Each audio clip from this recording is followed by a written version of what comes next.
আজকে আমাদের কাছে আছে দুটো জল ভরা বেলুন, আর এই দুটো জল ভরা বেলুন আমরা দুরকম ভাবে ফাটাবো। হ্যালো বন্ধুরা, কেমন আছো তোমরা সবাই? আশা করছি অনেক ভালো আছো, আর আমি অনেক ভালো আছি। আর বেসিক্যালি ব্যাপারটা হয়েছে কি, আজকে ভিডিও গেছে একটু অন্য টাইপের হবে। দেখতে পাচ্ছ ভাই আর ভাইয়ের বন্ধুকে দুজনে বলেছিলাম দুটো গাইস বেলুন জল ভরে নিয়ে আসতে, আর গাইস ওরা জল ভরে নিয়ে এসছে। আর গাইস তারপর আমরা চলে আসি ছাদে। তারপর গাইস ছাদে গাইস সব বাস টাস পড়েছিল, গাইস সাইডে সরালাম। আর গাইস এখন বাসি প্রায় 5টা সামথিং, আর 5টার দিকে গাইস ওয়েদারটা দেখতে পাচ্ছ কতটা গাইস সুন্দর লাগছে, গাইস সানসেট হচ্ছে। আর গাইস বেলুনগুলোর মধ্যে তো মনে হচ্ছে বিশাল পরিমাণে গাইস ওরা জল ভরে নিয়ে এসছে, আর মনে তো হচ্ছে গাইস বেশিক্ষণ গাইস ধোয়া যাবে না, গাইস ফেটে যাবে কিছু টাচ পড়লে।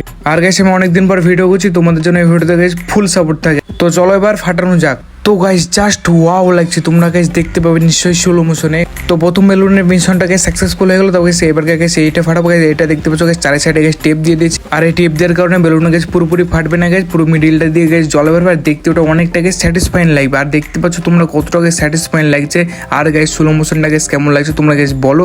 আর গাইস যারা প্রথম থেকে লাস্ট অব্দি ভিডিওটা দেখলে তারা গাইস তোমাদের নামের ফার্স্ট অক্ষর গাইস আমাকে কমেন্ট করে যাবে। আর এরকম এক্সপেরিমেন্ট ভিডিও তোমরা যদি দেখতে চাও তাহলে গাইস আমাকে কমেন্ট করো। আর নেক্সট ভিডিও কিসের উপরে গাইস বানাবো সেটাও গাইস তোমরা কমেন্ট করতে পারো। আর গাইস আজকে ভিডিও গাইস এখানে শেষ করছি, আর এই ভিডিওটা এখানে শেষ করছি। তোমাদের সাথে দেখা হচ্ছে নেক্সট ভিডিওতে। আজকের জন্য বাই বাই।